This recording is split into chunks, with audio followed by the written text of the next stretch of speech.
হুগলির উত্তরপাড়ার ছবিতে নজর রাখবো। উত্তরপাড়া বলাকা সর্বজনীনের ছবি দেখতে পাচ্ছেন। এই মুহূর্তে 110তম বর্ষে পদার্পণ করলো এই পুজো। মণ্ডপে ফুটিয়ে তোলা হয়েছে ডোকরা শিল্প।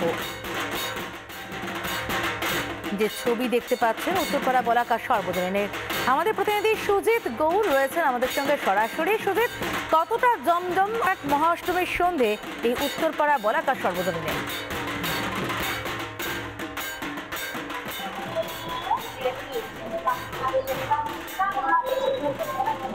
দেখো, প্রথমে আমাদের দর্শককে মহাষ্টমীর যে শুভেচ্ছা জানাই, পাশাপাশি এই মুহূর্তে যে বলাকার ছবিগুলো দেখায়, এখানে বাঁকুড়ার যে ডোকরা শিল্প সেটা হারিয়ে যেতে বসেছে এবং সেই শিল্পকে যাতে আবার নতুন করে নিয়ে আসা যায় সেটা নিয়ে কিন্তু এখানকার যে ভাবনা চিত্র তুলে ধরেছে এখানকার যারা কর্মকর্তারা, সেই শিল্পীরা। এবং বলাকা দেখতে পাচ্ছ প্রচুর কিন্তু পুরনো পুজো, প্রায় 110 বছর পুরনো এই পুজো।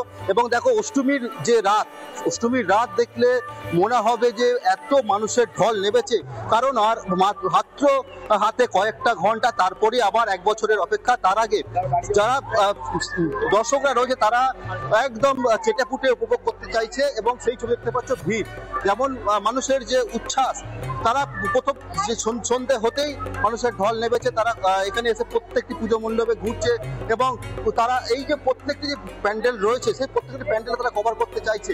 আমাদের সঙ্গে বেশ কয়েকজন দর্শক রয়েছে, একটু কথা বলার চেষ্টা করবো। যে দিদি একটু কথা বলবো। দিদি, কথা বলার চেষ্টা করে। দেখতে পাচ্ছ এখানে একবার কোথা থেকে আসছেন? রিশরা থেকে। আজকে তো অষ্টমী, সন্ধ্যে বেরিয়ে পড়লেন, কি রাত্রে কি প্ল্যান? সারা রাত্রে ঠাকুর এই উত্তরপাড়াতেই দেখবো। প্রথমেই বলাকা থেকে স্টার্ট করলাম, কারণ প্রতি বছর বলাকাতে খুবই ভিড় হয়ে যায়। প্যান্ডেলটা প্রত্যেকবারই খুব সুন্দর হয়, তাই জন্য ভিড় এড়ানোর জন্য আমরা আগেই এইখান থেকে শুরু করেছি। এবার উত্তরপাড়াটা দেখবো। এই যে আজকে অষ্টমী, কোনো রকম কি ডায়েট চার্ট থাকছে? এমনি সারা বছর না, ডায়েট চার্ট বলতে আজকে তো এমনি উপোস হয়, ব্যাস ওইটাই। আজকে এমনি বাইরের কোনো খাওয়া দাওয়া নেই, ঘরেতেই যায়। একদমই তাই। দেখতে পাচ্ছ উল্টো দিকে যদি ছবি দেখায় আরো বেশ কয়েকজন রয়েছে। দিদি একটু কথা বলার চেষ্টা করি, কোথা থেকে আসছেন? আমরা কোন্নগর। আজকে তো অষ্টমী, হ্যাঁ। আর রাত্রে কি পুজো দেখার প্ল্যান রয়েছে? না, আজকে কোনো প্ল্যান নেই। না, আর রাত্রে কি প্ল্যান? না, আমি আমার মেয়ের সঙ্গে এসেছি, প্ল্যান নেই। মানে এই এসছি কোন্নগর থেকে, এখানে এসছি, ঘুরে বাড়ি চলে যাবো। একবার তোমাকে প্রতিমার ছবিটা যদি দেখা, দেখতে পাচ্ছ বলাকার যে প্রতিমা, সেই প্রতিমা কি অপূর্ব চোখ ধাঁধানো যে ছবি, সেই ছবি কিন্তু দেখতে পাচ্ছি। এবং দেখো প্রতিমাকে অপূর্ব লাগছে, কারণ একদিকে যেমন আলোকের যে ঝলকানি যেমন প্রতিমার উপরে পড়েছে, পাশাপাশি চোখ ধাঁধানো কিন্তু যে মণ্ডপ, সেই মণ্ডপও কিন্তু দেখা যাচ্ছে। এখানেও বেশ কয়েকজন রয়েছে, কথা বলার চেষ্টা করবো। দিদি কোথা থেকে আসছেন? আমি ডানকুনি থেকে এসেছি।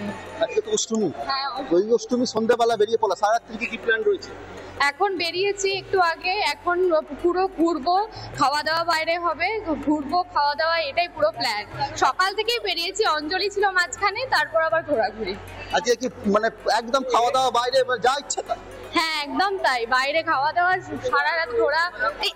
একদমই তাই। দেখতেই পাচ্ছ সেই ছবি, যারা দর্শনার্থীরা রয়েছে পুজো একেবারে বোঝা যাচ্ছে উত্তরপাড়ায় এবং সবাই ভিড় করে দেখছেন।